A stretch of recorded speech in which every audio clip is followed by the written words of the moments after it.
We're going to look at our cloud storage apps. And the two that we really promote are Google Drive and Dropbox. So I'm going to look at both. So my Google Drive and my Dropbox I have in a folder called Productivity, but if you have to, you can always go back, slide to the far left, and you can type in Google Drive.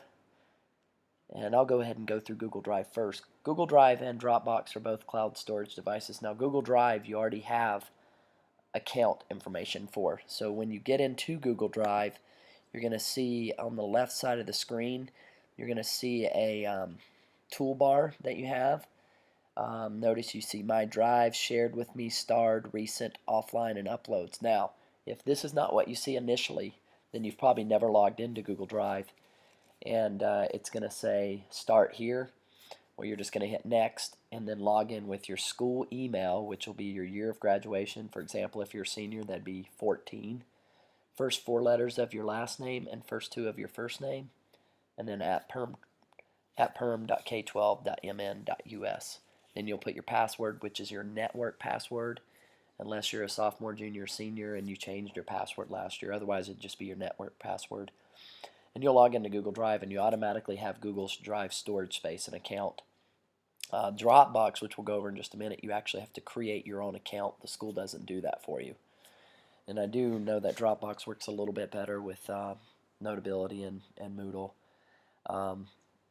But Google Drive has got some other options that Dropbox doesn't have. So we'll go through Google Drive first. So what you got over here, you'll see in the menu, you've got My Drive, which is just all your folders. So you can see I have a coaching folder, a grad school folder, history, mathematics, PHS teaching. And if you click on any one of those folders, you'll see if you start first of all by clicking the arrow, any of these arrows over here, it'll tell you some details about the folder, when it was modified, who has access to the folder, and you can do things like if you hit this plus button, you can give other people access to the folder. For example, I could type in one of the teachers here at PHS, like Rob Mosier, and you could add that, and you could give him the rights to edit any file in that folder, or you could hit Can View, and maybe you just want him to see the files in that folder. You can also click the three lines up here, and you can access a lot of the same things there. It does give you the option to share it, just like what we were just doing. Rename it, move to another folder, or remove this folder. So you can put this folder in another folder. If you want to just go into the folder, you just simply click on the folder. So if I just click on coaching, you'll see all the folders and files that'll come up within that folder. If you want to get back to the original, you just click Drive.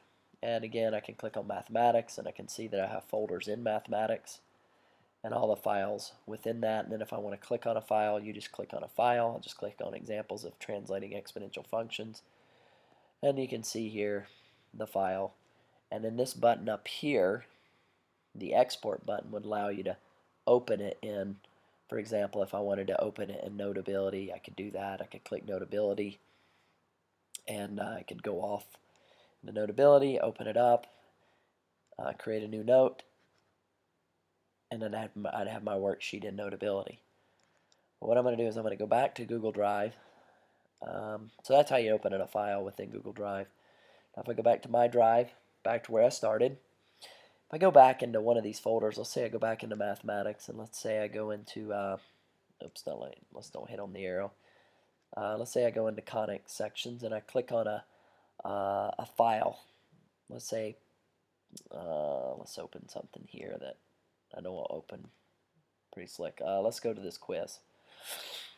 Here, this quiz on circles, I can edit this. If I click the open button, I can open it again in one of my other apps and can start viewing this. If I want to edit it, so what I would do is go to the arrow right here, this quiz on circles, and then it lists in a couple things. The first thing I want to go through is it tells me when it's modified, available offline. This will be important for those of you who don't have internet access at home. If you want to be able to work on this and you're saving it in Google Drive, but you want to be able to work on it at home, if you'll turn available offline, now you don't have to be in internet or Wi-Fi to work on this.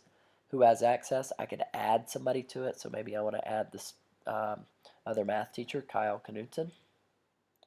and add him to it. Maybe I want him to be able to comment on this or just view it. So I can add him to the list, and now he's a collaborator on this particular file. And that's kind of nice. If I go up here to that 3 lines button again, now I have the option to rename the file, share it with more people, move to another folder, or remove it. And if I remove, it'll just absolutely delete the folder. Okay, so that's what you can do with a particular document. Again, I can click on it, and you can see the document itself. And now, if I go back to the drive, you do have the ability. Let's go through a couple other things. I can look at files that are shared with me, files other people have shared with you. If I go to starred, if I want to star a file to make it star a particular file that I'm going to use all the time, then it makes it easier to find.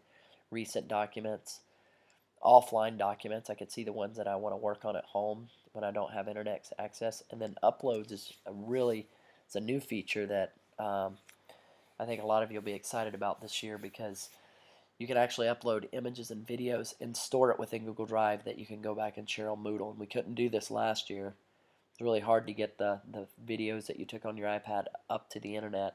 So now you just click this. If you go over here on this part of the screen, you've got the search, you've got the plus, which is the add, and then this is the refresh button. The add button will let you add in, you can add a new document, and it's a Google Docs, a new spreadsheet, which is a Google spreadsheet, a folder, or I could upload photos or videos. And it's probably going to have a prompt that says, does it want to access your photo roll? And you're going to say, yes, allow it. But I could go into my camera roll or my photo stream, and I could pick a picture or a video that I would want to add in here. And it uploads it to Google Drive, which would allow me to be able to go into Moodle, for example, and upload that video or that picture for a class. So pretty powerful there. Something that I think a lot of you want to take advantage of. You can even use the camera, take a picture, and then automatically save it to your Google Drive. And one last thing in the Drive, if I go back, if I want to create, I didn't create a document, but let's say I just wanted to create a new document from scratch. And let's say it's a group project that I'm doing in my history class called World War II. So I could create that document. And this is nice because it's just a word processor, so I could actually start editing, and I could say, you know, what I learned about World War II.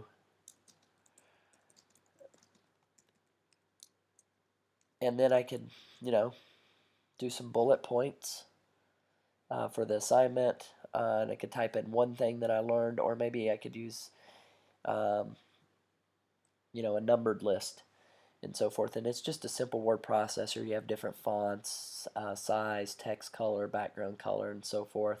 But what's really neat is over here is this part where you have collaboration within this app. You have the commenting, and then you have the collaborators. Now right now, if I click on commenting, I'm not going to see any comments, but I could create my first comment and say to my group, what do you guys think? And then as soon as I share this document with other people, then they get the chance to respond with other comments, so they can actually reply to that comment or so forth. Right now, if I click on this little two people icon, you can see who's viewing this document, and you can actually give people the ability to collaborate and edit on this document. And that's pretty cool to do, because they can actually type on this document at the same time you're typing on it. I'm going to close that, and I'm going to go to that file down here, World War II, and I'm going to show you how you can add collaborators to it. If I go back to the details of the document, I just hit this plus button, and then I can add, for example, Corey Solberg. Add him to the document. Maybe I want him just to be able to comment, so I could add him to the document, and now he can comment on my document. So pretty neat feature to be able to do, and now you could go into that document, and if he makes any comments, I would just go into the comments and see what he would be saying about that. And notice my Jeff Morris icon popped up because right now I'm the only one viewing this document. But if Mr. Solberg was to come in here, you would see his name pop up as he views the document. So this is Google Drive, and again, you just log in with your school email address and password. And again, the reason I like this app so much is because not only do you have the ability to save your documents, but you have the ability to create Google Docs and Google spreadsheets that allow you to collaborate. And Google Spreadsheets is just the Google's version of Excel, and it gives you the ability to collaborate. The last cloud storage um, piece I want to look at is Dropbox, which is just simply a place where you can store your documents. And you can see here it works the same way. I have over here different folders, but this is simply just storage. I can save pictures in here. I can save my favorite files, and then here's settings. And I'm going to go back to the files, and what I'm going to do is I'm going to show you how, and again, if I have a file, chapter 1 resource, that there's nothing in that folder, but let's see if I can find something here. There's our PowerPoints. Here's a PDF. So I could look through. Let's go to a page that actually has something on it. It's a blank page. Here we go. Here's a worksheet page. I can actually take that. I could email it, do some other things with it. I could print it. I could open it in Notability and actually write on it, annotate. We talked about Notability allowing us to write on the document. Or I could open it in Google Drive. I could transfer it over to Google Drive as well. What I want to be able to do is take this particular document or a document I make in Notability and load it up to Moodle. So again, now Dropbox, the only difference is when you log in, it's probably going to ask you for an account. You have to create your own Dropbox account. So you could use your school email and then just create a password. And then you get 5 gigs of free storage. So what I'm going to do is I'm going to go into Notability. I'm going to take here this document, and let's say that I did some work on it and I need to turn it into the teacher. So let me just draw some things here and make it look like I did some work. Some of you are like, what is he doing? Don't worry, you'll learn about it if you take more math. And so now I want to take and turn this into the teacher. So I could go here to my export button. Remember, this button up here is export. This button right here is your export button. Now I can go to Dropbox. I'm using Dropbox, but you can do Google Drive. You choose a folder. And at this point, it might ask you to log into your Dropbox, but you do that, and it'll ask if you want to access the account, and you say yes. Give it permission to access. And let's say I want to create a folder. Let's go back and let's choose folder. Let's go to export to drop. Let's go to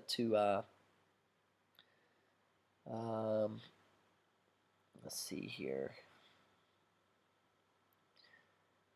Yep, let's just put it in teacher resources. And I'm going to export to teacher resources this worksheet. Send to Dropbox. There it is. Now we go back into Dropbox. And if I go back into my resources, I should, where did I put it at? Let's see if I remember. There it is. Yep, I put it in teacher resources if you remember. So I'll go into teacher resources. I should see my examples. And there it is with the edits. Now I could go into Moodle, and I actually created a place. So I'm logged into Moodle, and I'm going to go into my math class. And so I click on math. I'm going to go into my class. I'm going to choose calculus, try 3, because that was the place where and I'm going to go to this place where it's practice uploading. Click on practice uploading. It'll tell you, for example, it says practice uploading. It tells you when it's available and the due date. And I'm going to go to this upload file button. And at this point, I'll just go to add. We can't drag and drop, and I choose Dropbox. And I should be able to see my Dropbox account. Yep, there's teacher resources. And there it is. Choose that file. There's that one I just modified today. I upload it. Click Save Changes. And there is my file. And then I can send for marking. There is a button to edit these files. So if you mess up and you want to delete these, you can click Edit and you can delete out these files. Say you upload the wrong one. Or I could just go ahead and send for marking. Marking means I'm sending it to be graded. Once it's sent for marking, you will no longer be able to delete or attach files. So at this point, you know you completed the assignment. And there we go. It's uploaded. And that's basically the idea of cloud storage, how you can use Google Drive and Dropbox. Again, Google Drive, the advantage is you can actually create documents, you can bring in pictures and video. Dropbox, you can bring in the pictures and video, but it's not as intuitive. And either Google Drive or Dropbox you can use to upload to Moodle.